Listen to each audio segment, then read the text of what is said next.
and I'm so excited. I feel like things are gonna heat up. This is what I've been waiting for such a long time now.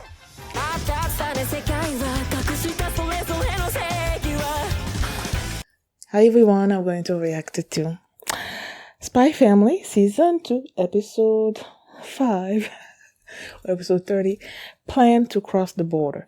Last episode was them going after the pastry, and then Frankie going on this mission to try to find a cat to impress Casey, but Casey had a boyfriend. So, yeah, that's what happened last episode. And before we get into this one, if you guys have a reaction, please give it a thumbs up, subscribe, and please consider supporting my Patreon at patreon.com/feelmini. And now let's start this episode, and here we go. I'm excited about this episode. Hopefully what the person said about this being the start of a new arc is true. So, yeah, I'm excited.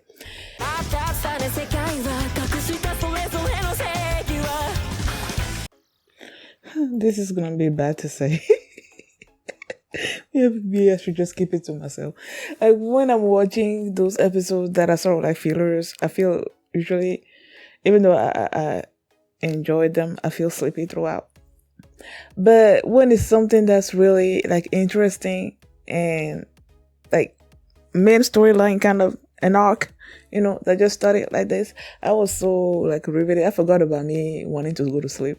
I completely forgot about that. So when it was over, I'm like, oh, it's over. This is gonna be awesome. I can feel it. It's gonna be awesome. Like we finally saw the what's his shopkeeper. Okay, let me Google this real quick because I want to say I'm 100% sure that the voice actor for the shopkeeper is the same one that voices Sukuna and Grimjo. Voice actor of the shopkeeper in Junichi Suwade. The name sounds familiar. Junichi Suwade.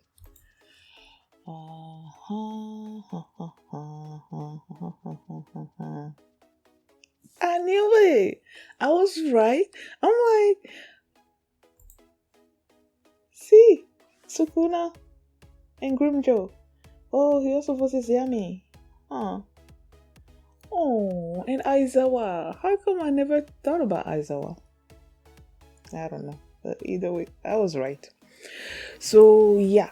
We started this episode with how it ended basically last episode. Like she got the call from the shopkeeper and then she went to the garden and then we saw the shopkeeper and the shopkeeper had a mission for her. Usually she's sent out to kill somebody.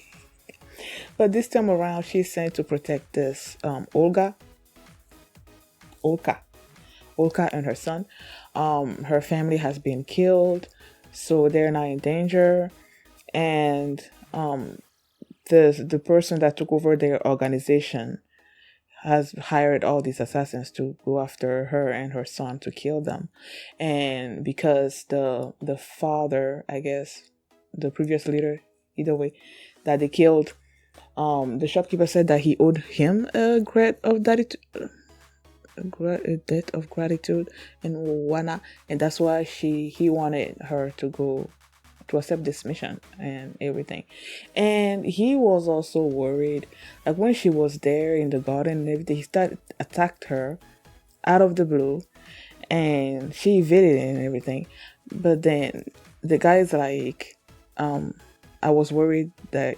He was worried that because she was married now that maybe her senses have dulled and she's not that Ibarahime anymore and whatnot, but he's glad that she still has that in her. And she accepted the job, of course. And the shopkeeper is like, they found an excuse for her, to leave her work for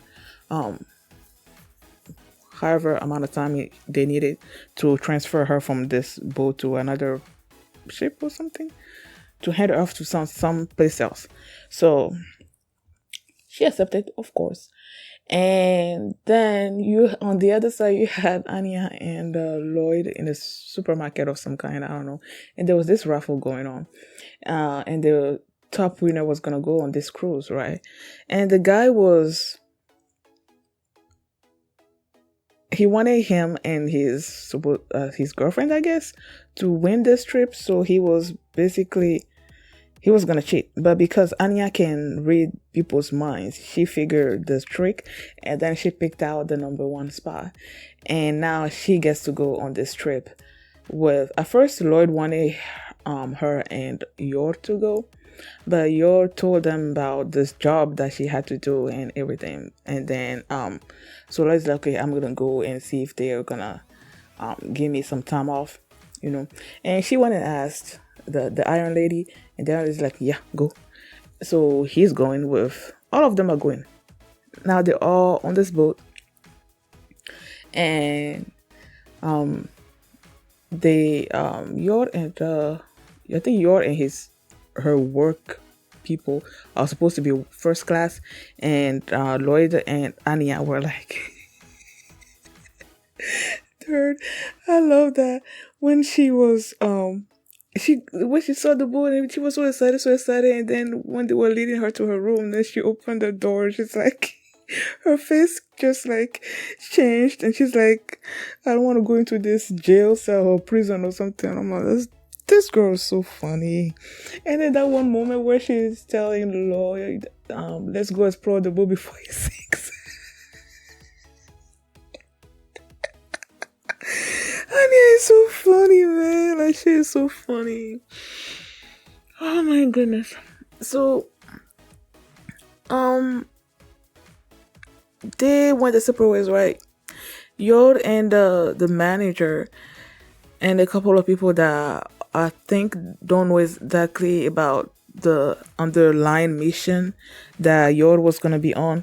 They went to see Olga, who's now calling herself Shati Gray, and there was this man that was posing as her husband, and that person used to work for the organization. I guess he's a good man. He's just pretending to be her husband in this particular situation so they can keep her and her kids safe.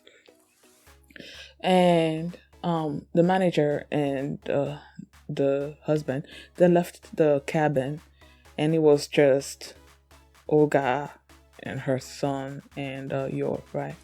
And she wanted to go outside because ever since what happened, she's just been like basically in prison. So she wanted a little freedom. She wanted to go outside, breathing the fresh air with her kid. And I'm like, that doesn't sound safe, And Yor was hesitant to go. And it was because of her safety, of course, but it was also because of the fact that Lloyd and Anya were also there, and they don't know about her job, her being an assassin and everything. So she was worried that they were gonna see her and everything. But then Olga is like, because unless they go to a common area, they shouldn't run into each other or anything. But then she gave her one of her outfits to wear, as a disguise and everything. And when she said that they're not gonna recognize you, I'm like, I don't know about that, because Lloyd is a master of disguise. So I feel like even if he sees Yor like at a distance, even with her outfit, he's gonna know that it's her. But either way, they went out there and they sat there and they were enjoying the sun and everything and talking. And then when they left, you see this earbud. I'm like, oh, freaking frack. This earpiece, earphone, microphone, either way, was under the chaise lounge where they were laying at. And then it was all over the boat. And this guy, probably an assassin that was a hired assassin, like was just like monitoring like all these people talking and everything. And then he heard when Shati told Yor about the name of her son, which is Gran or Graham. I think it's Graham. And that was the name of his father, which is like, that was the signal for that dude to be like, oh, this is the person that I'm looking for. And when Yor called her Shati, okay, he started looking over the log of people that are on the boat. There were multiple Shatis, but then he came to where she was, Shati Gray, and I'm like, oh, freaking frack. Now, the question is this person working? I mean, there are plenty of assassins that were sent after her, right? But is this person working for himself, or is he working with other, like the other assassins, and him knowing where Oka is, what room she's in, and everything? Is he gonna tell that to other assassins, or is he just gonna go after her by himself? If it's just by himself, I feel like we're okay. But if it's gonna be a group of assassins going after her, I don't know. I guess we'll see. I'm so excited about this arc. Like, I really am. You guys have no idea, because I've been wanting something to happen in this show for like quite a while, and I'm so glad that it's finally happening. So thank you guys for watching, and if you like this reaction, please give it a thumbs up, subscribe, and if you want to see my reaction to the next episode, you can do so by checking out my Patreon at patreon.com/feelingme, and you can also see the full length for this reaction there as well. So thanks for watching, and I'll see you next time. Bye. Yami Sukehiro. Aomine too. He voiced Aomine. Huh.